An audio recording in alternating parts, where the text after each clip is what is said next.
So if you remember that song, it's from a movie that was created in the late 70s, based on a true story.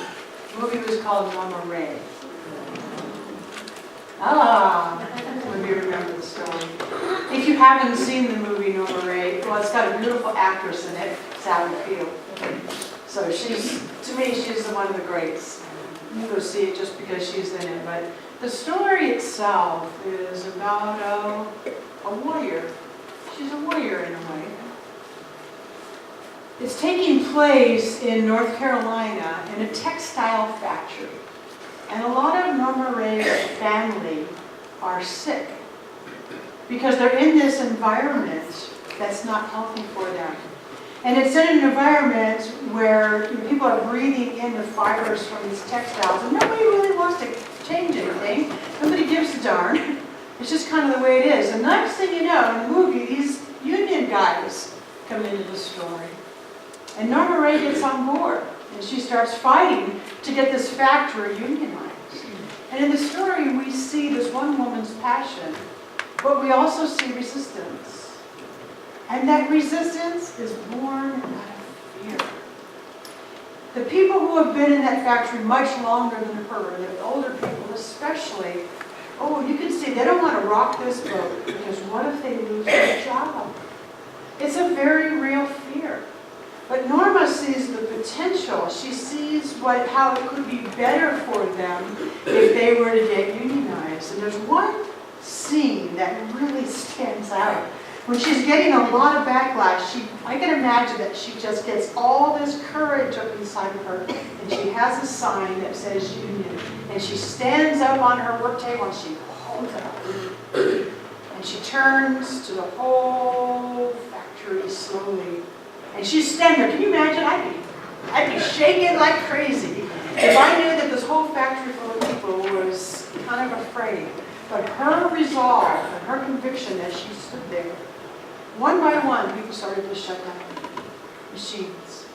One by one. Until pretty soon the whole factory was silent.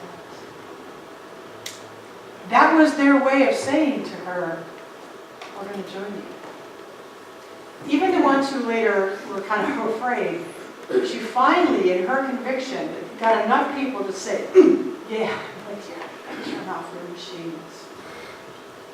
She saw a vision of something better for them, and she had to stand through that resistance. And what it made me think of, Dennis mentioned the song to me right away. I'm like, I got goosebumps when you mentioned that song. It made me think of how slow society seems to change. It made me think of fears and resistance that are very real for people. It made me think of how we need the warriors. Even though there's times I might not agree with the warriors' tactics, because there's times that I don't agree with the warriors' tactics. But our society needs the warriors, because they're the ones that make the difference. Did you happen to see the videos of all the people waiting to put I voted stickers on Susan B. Anthony's headstone? That, if you didn't see it, the lines were long lines. Because here was this woman who fought for the woman's vote, but never got to. She was a warrior, and she endured the hardship of being that warrior. And this long line of people who wanted to honor her by putting their voting stickers on her. We need the warriors to make the changes in our world. No matter what that is, we need them. So it goes like it goes. Yes, there's a part of me that says life just goes on. Of course it does. Life goes on whether I'm happy with it or not happy with it. Life goes like it goes. And that's true as well. But this piece about the warriors and this piece about change and how slow it happens came up in a discussion in a class I'm teaching. And we were talking about why does humanity change so slow? And this is where our consciousness comes in. When I look around, what I see is that people largely stand in this, well, that's the way I was raised. Oh, wow, if we took that to the nth degree, we'd still be living in caves. Sure, I mean, it means absurd thought that I just said perhaps, but if we all just said, well, that's the way I was raised, I think that by and large, a lot of people don't question things. They just take what was given by their parents, by their family, by their society, by their church, by their school. A lot of people don't question it, but that's not you and me, is it? Our consciousness says if we want to change anything, we must ask the questions. We must look and we must say, what is worthy of my energy to change, both personally and collectively? So we have to ask the questions. We can't just say, oh, well, that's the way I was raised, or else we're all kind of doomed.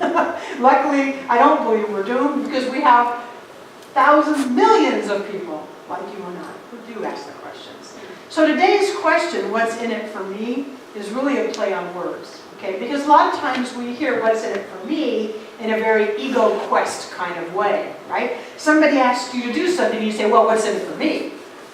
Right? It's kind of a selfish, self-centered, what's in it for me? Everybody's heard that phrase, right? We hear it in business a lot. Well, what's in it for me? As opposed to just, yeah, that's a great idea, let's go. But I want us to flip it around to what's in it for me as an ego quest to what's in it for me? What's the hidden treasure? That's why we can't look for this. What's in it for me? What's the hidden treasure that I might find? What's the lesson? What's the gift? What's in this for me?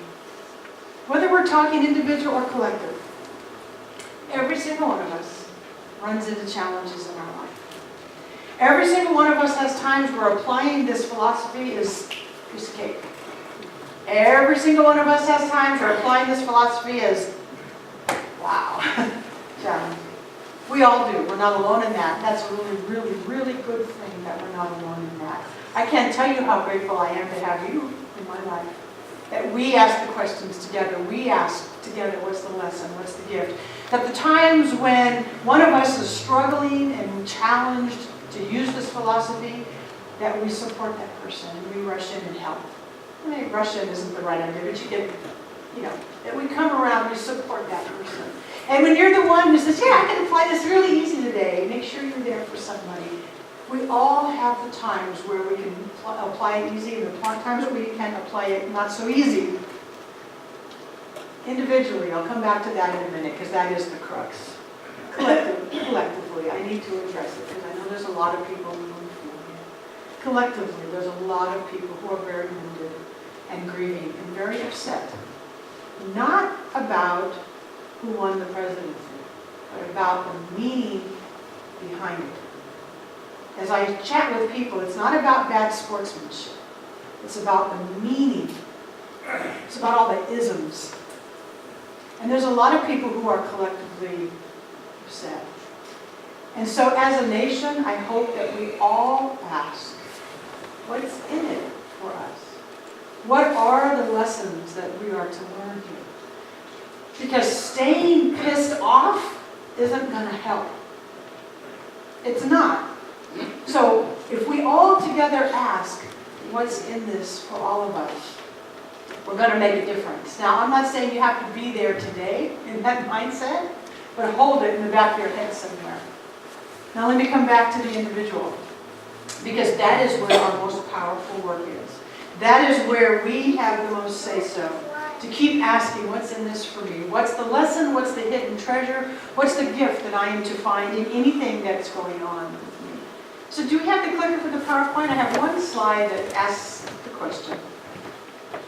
There it is. There is a lesson in everything. What can you learn from what is showing up in your life? And you see the path? It goes as it goes. There's a path.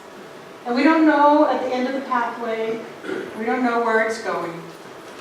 And that causes us to live in the unknown. But we can take that question with us. There is a lesson in everything.